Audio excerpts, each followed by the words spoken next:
Comme à Strasbourg ou à Mulhouse, le marché de Noël de Colmar est donc placé sous la surveillance de drones, une façon pour les forces de l'ordre de mieux anticiper les mouvements de foule ou de repérer des individus au comportement suspect.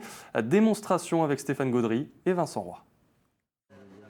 Tel Batman, ils veillent sur la ville depuis les toits, mais leur Batmobile ressemble plutôt à ça. Depuis cette année, les marchés de Noël de Colmar et Mulhouse sont sous la surveillance de drones. Toute cette partie-là, c'est la partie marché. Avec la fontaine. Ouais, et des fois, tu as des petits passages qui sont derrière, ou des fois, tu as Et les ça fait mecs des goulots qui peuvent se aussi. planquer. Ouais, tu as les goulots, puis tu as les mecs qui ils peuvent se planquer là-bas derrière aussi. Là. À une soixantaine de mètres de hauteur, l'œil du drone observe les mouvements de foule et surveille les points sensibles. Comme il y a une grosse affluence, il y aura tout ce qui est pickpocket, vol, violence. Donc on peut apporter un appui aérien aux collègues qui sont au sol et qui, eux, peuvent après intervenir plus facilement.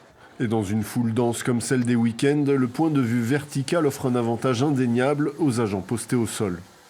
L'avantage que nous on a sur l'aspect aérien, c'est qu'on a une vue 3D. Et donc on peut suivre beaucoup plus facilement les personnes dans une foule que les collègues qui sont au sol. Si quelqu'un nous donne un signalement d'un individu, on peut le retrouver assez facilement avec la couleur des vêtements. Quelqu'un qui court aussi, ouais, la couleur des vêtements. Ou même un truc tout bête, tu as une influence autour d'une personne, autour d'un point sensible, on va le voir de suite avec les gens qui se rapprochent du point. Ça saute aux yeux à la vidéo du drone. Plus facilement en l'air qu'au sol. Un œil pour repérer les auteurs d'atteintes aux biens et aux personnes, mais aussi pour avoir une vue d'ensemble des mouvements de foule et gérer les flux de visiteurs.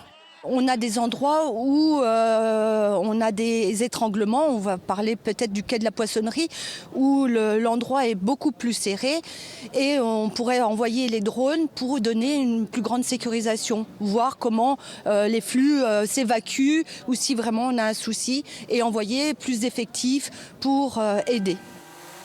Un œil volant qui vient compléter le dispositif au sol qui rassemble des agents de police nationale et municipale en uniforme ou en civil, ainsi que des CRS, les militaires de sentinelle et les agents de sécurité privée.